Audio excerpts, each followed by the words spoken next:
Hello, and this is our final part of the lecture on Orientalism and women in the Middle East prior to World War II. The most important thing for me to cover before I proceed is just to kind of review what will be expected of you on Friday with the midterm. I'm going to email you the midterm. You will also be able to find it, a copy, okay, that is, you'll be able to find it in the Cougar course shell. So if you look here, pre-World War II and Orientalism, you'll see something, the midterm link. Here you'll find the midterm. Scroll down, you'll find the midterm right below here, okay? And then this is the link for the actual midterm where you would submit it to me electronically. What will you get? What format will it be? It will look exactly like the study guide. So in other words, you'll get this, the instructions of when to turn it in. There will be three sorts of questions. So what you'll see here is a secondary source, a media article. Okay. And then you'll see the questions here is going to be worth the same points. And of course, you're going to be filling in the answers here. That's the key. You type in the answers. Okay. Again, this one will be 10 points. And then you'll get a comparison of two primary documents. You'll see them here. And again, here you'll be You'll be typing the answers. So keep in mind, this is a good estimate of how long your answer should be. And usually a general rule for any question, you want to hedge your bets. So here I could answer it in two questions, but if you want, feel free to write 4 or 5 sentences just to make sure you have everything covered. It's the same with question 5. And keep them, and then you'll have 2 images and you'll be asked to compare them. Okay. So of course, the most important thing is that this exam is open book. Okay. And not only that, I grade on a, basically the best in terms of how I assess the exam, it is, I take the best results from the class. And that sets how I grade. In other words, I don't grade thinking, okay, this is how I want the exam answered. None of you are writing what I want to see, and I'm going to mark points off. No, what I do is I see as a collective who were the best exams from the class, what are the best answers, and that's indicative of what you as a student body kind of glean from the lectures. And so from the exams that best answer the questions, that's what sets the grade. Okay. It's open book, 24 hours. And keep in mind, sometimes the best exams in the class aren't from history majors or women's studies majors, but even non-majors have often in the past set the curve.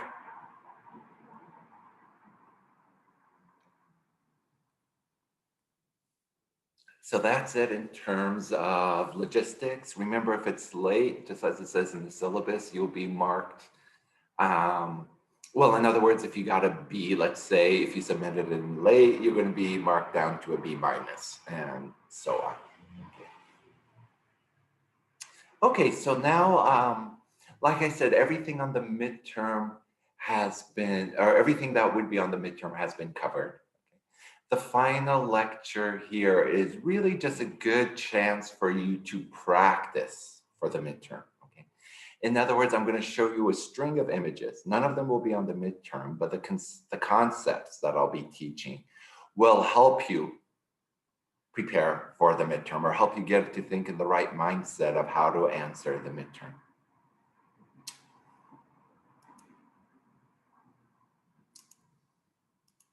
So while this is looking at kind of Orientalism and the patriarchy of the market, it's going to also look at what is modern in the selling of these products and give you a better idea of what is the essence of Orientalism. I showed this lecture last time and I didn't realize what this was. It's this phone cover, okay?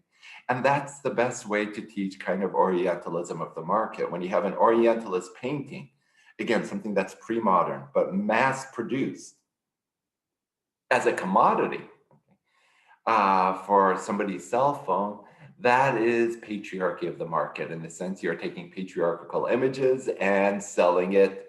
You're mass producing this image or a simulacrum of this image, a copy of this image to be mass consumed. That's what's the essence of modernity. So you're taking a pre-modern art form, reproducing it for mass circulation. And basically, yes, whenever you look at your phone, you'll see the favorites of your harem. Of course, this is more recent. Let's look at during the time in which we studied, pre-1945, the end of World War II.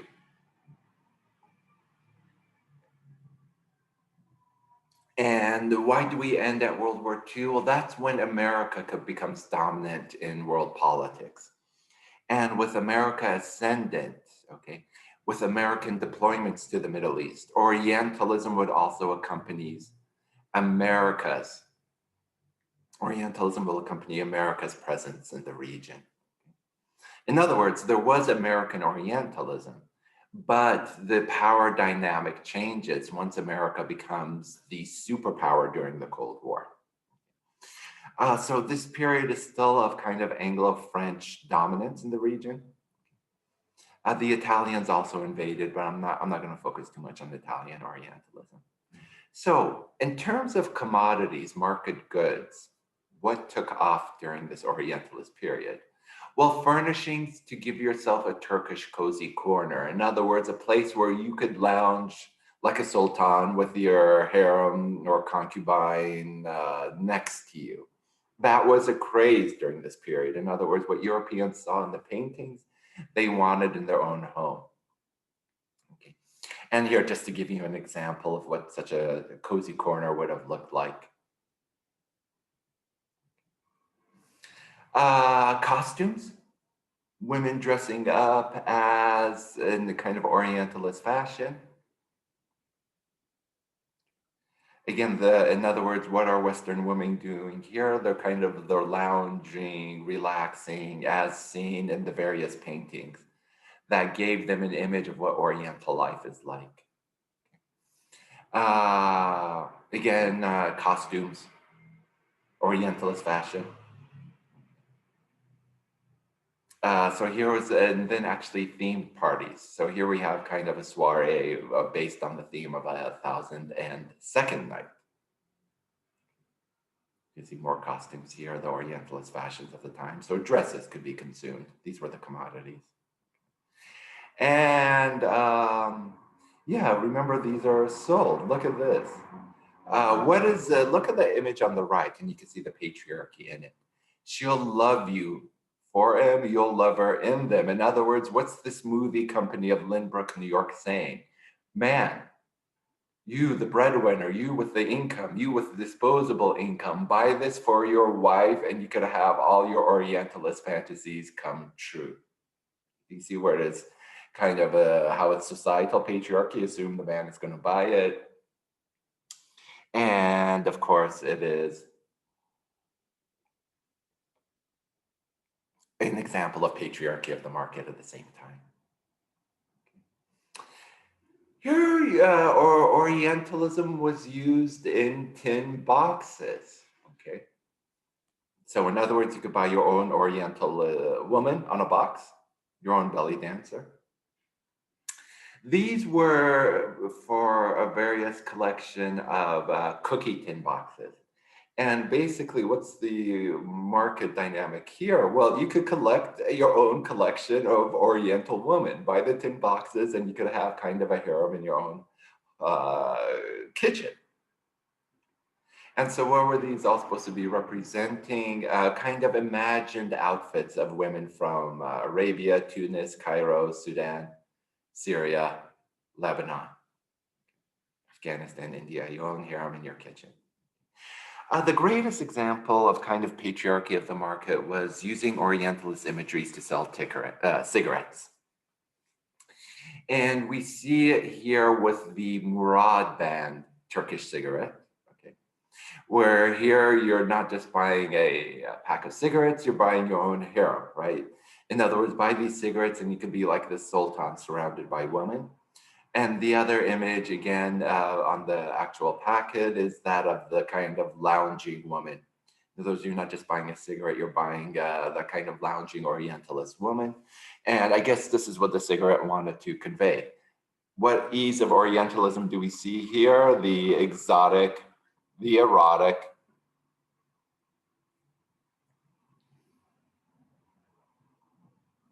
Here you have another brand of cigarettes called Fatma, the Turkish blend cigarette. Okay. And again, now you have the veiled woman. You notice the ubiquity of this kind of peacock feather fan and all Orientalist imagery. And then, of course, the Oriental rug. All America is now smoking the pleasing Turkish blend. Must be that it gives better satisfaction. Have you had the pleasure? Okay.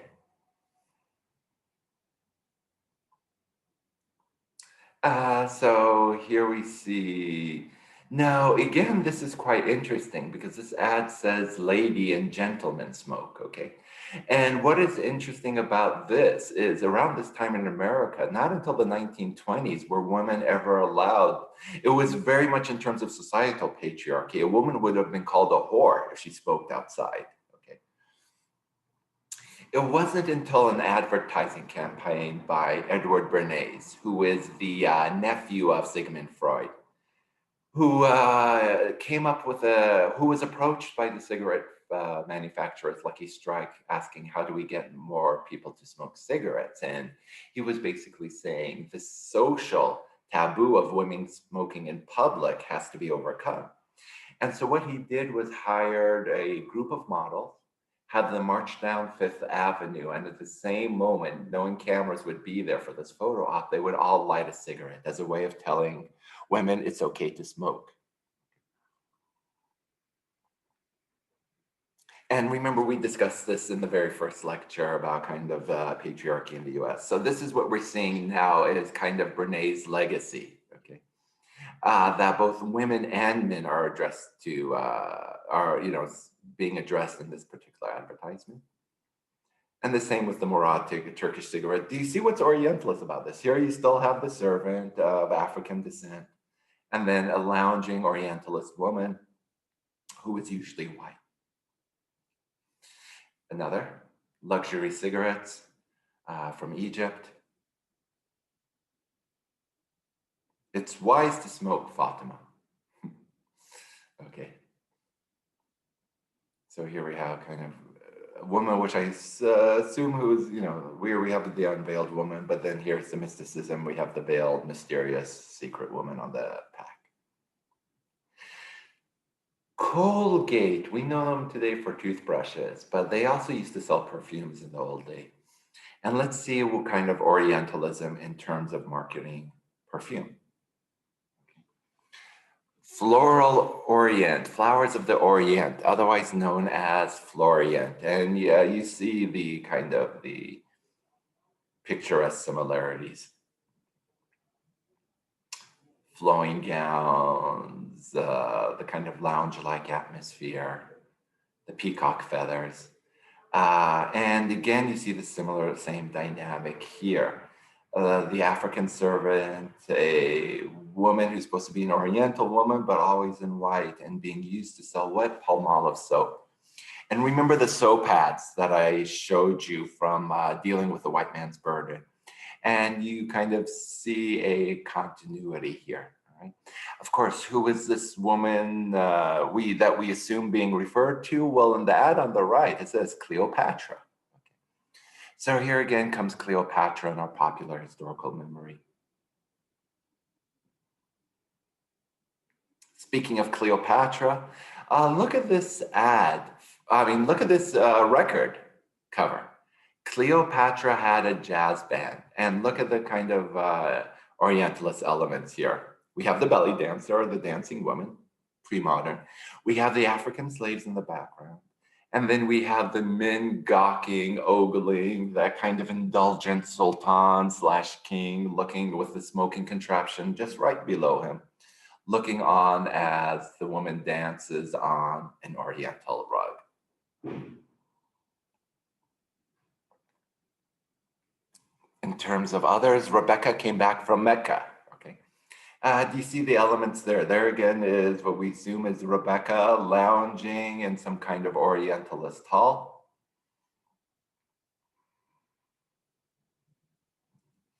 And then what about the various Oriental creams? I mean, that's what it's literally called, the Oriental cream.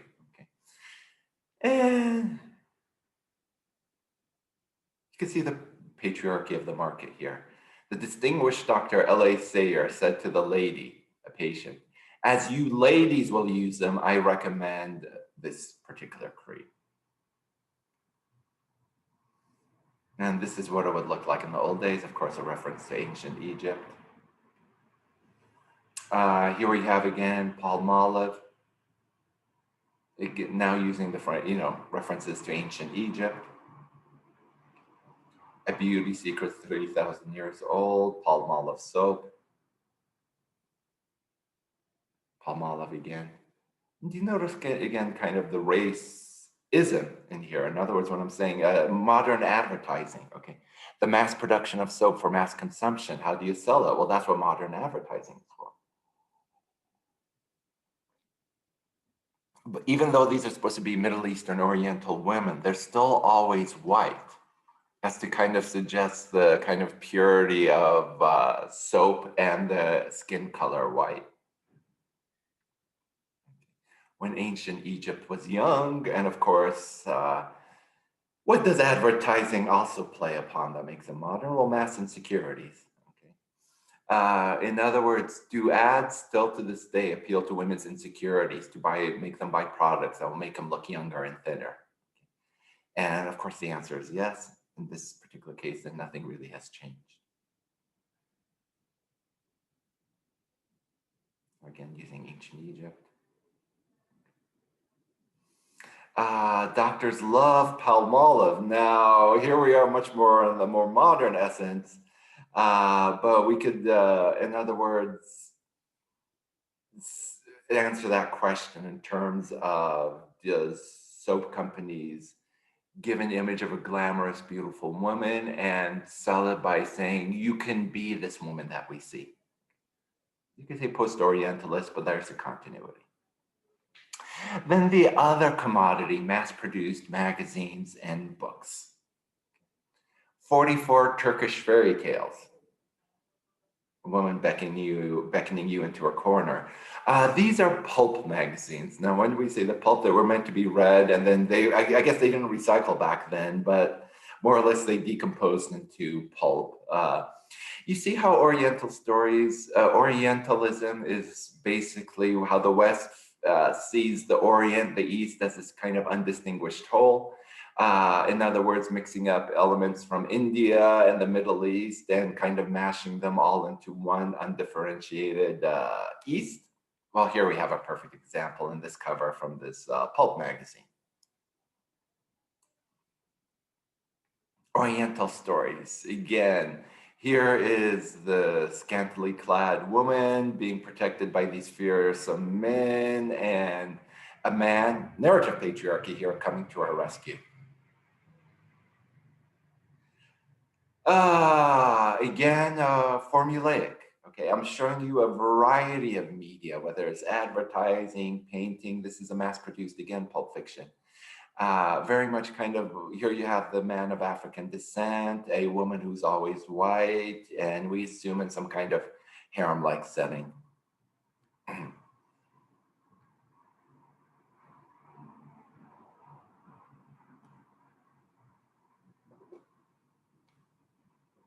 Look at on the left, a fascinating story of Hamid the Attar, which has all the glamour of the Arabian Nights. And again, in terms of narrative patriarchy, here we have the captive, the narrative in distress, being guarded by some kind of evil, well, What's the point of these stories? The Middle Eastern women who need saving from Middle Eastern men. Then we have travel. Okay? And travel is a very modern phenomenon. It is allowing people to travel mass distances, okay, on means of mass transportation. Now, in this period, it will be the steamboat. Okay. Later, the luxury cruise liner, still powered by steam. And then post-World War II, it will eventually, mass transportation will be at with the jetliner. And basically, what does travel offer? The opportunity for the masses to conquer mass distances, to see these foreign exotic lands. How do you create an allure for Europeans or Westerners to see these lands? Okay.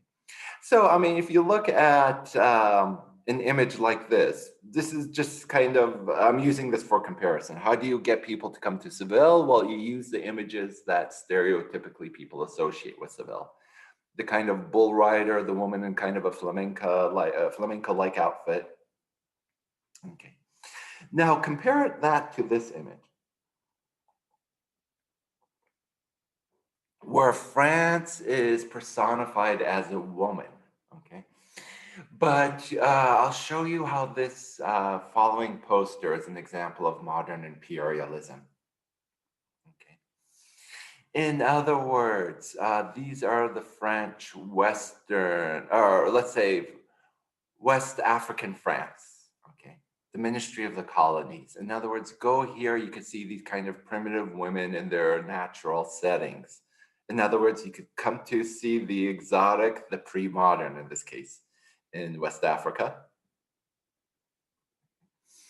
If you look at this kind of colonial exhibition at Marseille, what do all these people represent? All places in which France has conquered, whether it's Vietnam, West Africa, North Africa.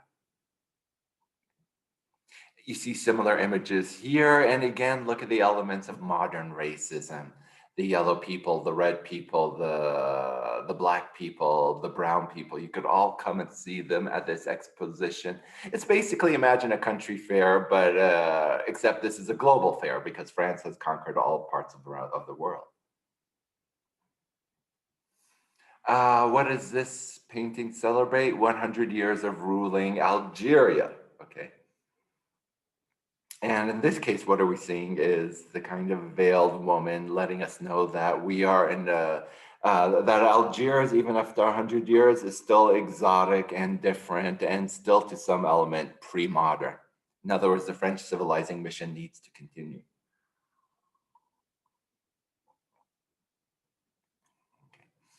Okay. Again, do you want to come visit Algeria? This is what this advertisement is saying. What will you see there? Well, the pre-modern woman, fully veiled, for you to look at. Yeah. Or look at the other French territory in Casablanca. Okay. Now, this is just an ad for a hotel, but again, how does the ad let you know you are in a foreign, exotic place? You have two veiled women standing at the front. How to celebrate the transportation line from Paris to Lyon to the Mediterranean via Marseille. If you want to come to Morocco, I assume the background is supposed to be the city of Marrakesh. And how do we know we're in Marrakesh? Again, the fully veiled woman being depicted here. And then in some cases, we go from the veiled to the dancing woman. This is what we're seeing in the port of Tunis, another French territory. Okay, and what is this ad offering? Visit Tunis. Okay, and here we have this kind of the mysterious woman just showing her eyes, kind of inviting you as the voyeur to come visit Tunis, welcoming you to this other French colony. And even after World War II, the same advertising techniques, the Orientalist techniques, continued, okay? Now the difference is we have a jetliner, okay? But that the use of the kind of the mystique was still being used by Royal Air Morocco. Then the other commodity were the live performances, shows, okay? And particularly this performance here, Salome, which was basically performing Orientalism for American audiences. And this created a Salome craze where women dressed up in Oriental fashion. And around this time, Orientalist belly dancing gave inspiration to modern dance. Ruth St. Denis is considered the progenitor of modern dance in the US. And her inspiration of breaking traditional dance forms came as a result of witnessing various Middle Eastern dances, particularly the belly dance. In terms of other spectacles, okay, bringing Barnum and Bailey, bringing you not just the circus, but a Egyptian procession, Cleopatra herself. And finally, the greatest example of a commodity. Now, this is produced in the US, was the silent film, The Sheik, okay? Of course, it's pronounced Sheikh in Arabic, but people back then would have called it The Sheik, where a Western woman is held captive by an Arabian sheikh, in this case, played by an Italian actor named Rudolph Valentino.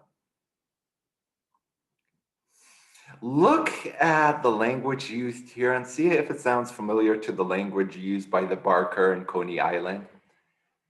The greatest lover of them all and his flaming romance of desert love. A lover with a heart as hot as desert sands. Okay, and see the barbaric. See the beautiful girls to the lords of the Algerian harems. And so there you have the very much kind of Orientalist elements there. Okay. When an Arab man sees a woman he wants, he take her. So very good now depicting the kind of Arab man, the misogynistic, the patriarchy here. His womenfolk thrilled to his jungle python of a lover. Okay, in other words, you get it. This is, but again, if you look at the kind of imagery here, now she's dressed in Oriental garb, the Oriental rug, lounging. Yeah. And it also produced its sequel, The Son of the Sheik. Okay. And of course, went global. Here is it translated in Dutch. And you can see other kind of narratives in terms of narrative patriarchy, similar stories of the captivity, okay, of the damsel in distress being held captive by the Oriental despot, if you will. The film Kismet, along a similar thing. Okay. And that ends our lecture on Orientalism of the market. And hopefully, we're going to keep this lecture short. So you could use the time to start reviewing for the exam. And I wish you luck.